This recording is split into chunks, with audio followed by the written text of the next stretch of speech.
بھی اتنا محفوظ نہ ہوتی، مگر اس کے باوجود بھی زرمینہ خاتون کی گھوریوں کا مرکز التمش آفریدی تھا، جس نے ان کے ساتھ 2 نمبری کر کے زاویان آفریدی کو اپنی جگہ بھیج دیا تھا۔ اماں بات مت کریں آپ لوگ مجھ سے، پہلے چلو چلو۔ پھر جب میں ریڈی ہو گئی تو بنا مجھے لیے سب مہندی کے فنکشن پر روانہ ہو گئے۔ ماہین بیگم جو کہ اسے سمجھا سمجھا کر تھک گئی تھی، مگر آئلین کی عقل میں بروقت کوئی بھی بات کہاں سما پاتی تھی، اس کی اسی گردان پر سرد سانس بھر کر رہ گئی تھی۔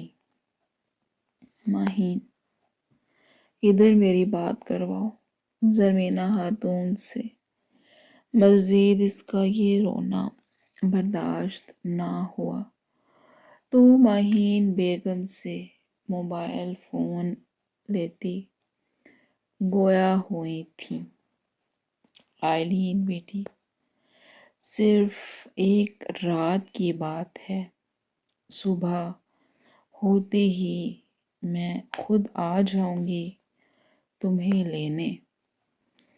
اب رونا دھونا بند کرو۔ انہوں نے نہایت سنجیدگی سے آئلین کو سمجھانا چاہا تو آگے سے کوئی بھی جواب نہ آیا۔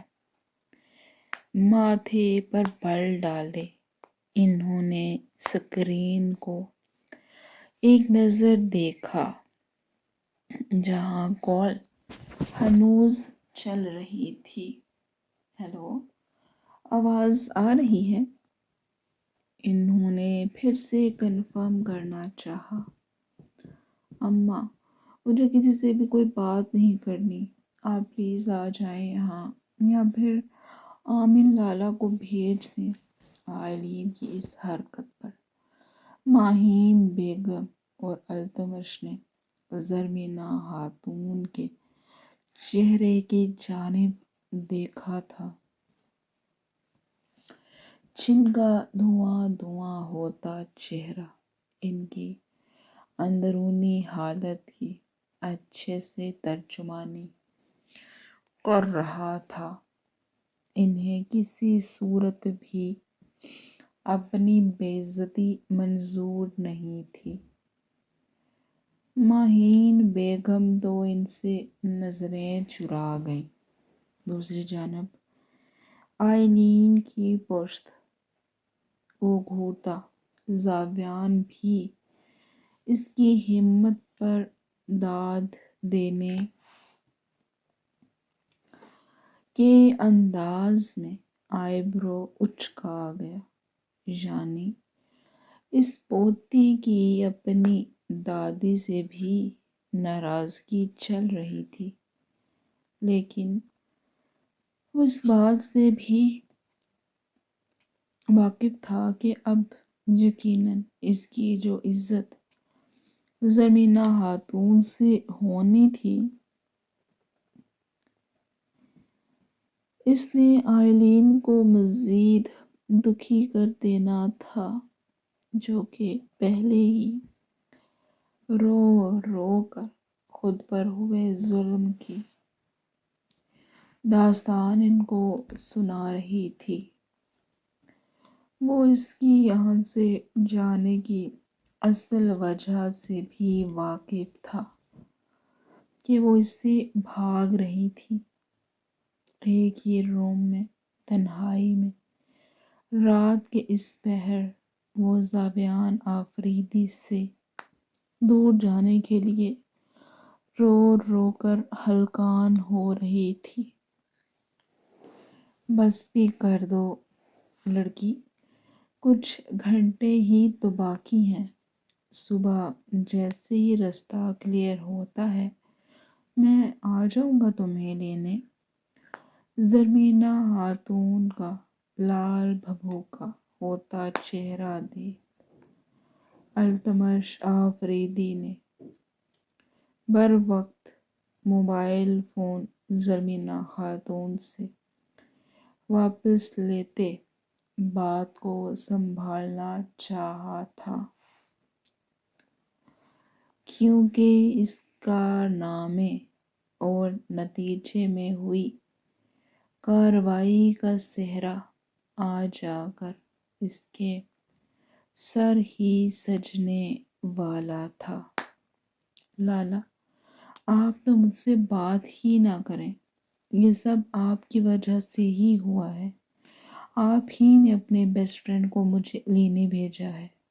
خود کو گھوٹتی ان دونوں خواتین کو ہونٹ پھیلائے ہلکی سی مسکراہٹ کے ساتھ دیکھتے اس نے ماتھا مسلتے بات کو بدلتے آئلین کا دھیان بھٹکانا چاہا تھا۔ اچھا، یہ سب چھوڑو، میری پیاری سی بہن نے کھانا کھایا؟ نہیں، اور کھاؤں گی بھی نہیں۔ دو ٹوک انداز میں اس نے منہ بس صورتے منع کیا، یعنی اس کا دھیان بھٹکانے میں وہ کامیاب ہوا تھا۔ وہ تو میرا بیسٹ فرینڈ تمہیں کھلا ہی دے گا۔ مہین بیگم تو اس کی بات پر نہ چاہتے ہوئے بھی مسکرا دی تھی کہ کہہ تو وہ صحیح رہا تھا۔ شاید ان کی بیٹی اور داماد ایک ساتھ کچھ وقت گزارتے تو ایک دوسرے کو سمجھنے میں کوئی آسانی ہو جاتی۔ دانت نہ کوستے، التمش نے کہا تو دوسری جانب سے آئلین کا چیخنا بالکل اس کی امید کے مطابق آیا تھا۔ لالا، اس کے باقی کے الفاظ منہ میں ہی دم توڑ گئے، کیونکہ زاویان آفریدی نے آگے بڑھ کر اس سے موبائل فون لے لیا، پھر سب کو گڈ نائٹ اور تسلی کے دو بول بولتا وہ موبائل فون آف کر گیا تھا۔ موبائل فون پیچھے موجود ٹی وی کنسول پر رکھتا وہ اب اس کی جانب مڑا تھا، جو کہ دونوں ہاتھ سینے پر باندھے اس سے نظریں تک نہیں ملا رہی تھی۔ سب سے تمہاری بات ہو گئی ہے، رو دھو بھی کافی لیا اور سب کو تنگ بھی تم نے کر لیا ہے، اس لیے ایسا کرو فریش ہو جاؤ۔ کھانے کو آرڈر کر دیا ہے، کچھ دیر میں آ جائے گا۔ اپنے دونوں ہاتھ پشت پر باندھے اس نے انٹرکام کے ذریعے کھانے کا آرڈر آتے ساتھ ہی دے دیا تھا۔ جب یہ محترمہ رونے دھونے کا شغل فرما رہی تھی، بہت شکریہ آپ کا، لیکن مجھے کچھ نہیں کھانا۔ اپنے بھاری ڈریس کو آگے سے اٹھاتی وہ اس کے قریب سے گزرتی کھڑکی کا پٹ کھول کر کھڑی ہوئی تو ایک دم اپنی غلطی کا احساس ہوا تھا۔ جو روم پہلے ہیٹر کی حدت کی وجہ سے پرسکون تھا، کھڑکی کے کھلے پٹ سے آتی ٹھنڈی برف ہوا کے تھپیڑوں نے اسے کانپنے پر مجبور کر دیا۔ وہ تو اس شخص سے فاصلہ بنانے کے چکروں میں تھی جس کا خمیازہ اسے اس صورت بھگتنا پڑ رہا تھا۔ کچھ دیر تو وہ اس کی پشت کو گھورتا رہا، پھر زاویان آفریدی سے اس کی کانپتی سفید پڑتی حالت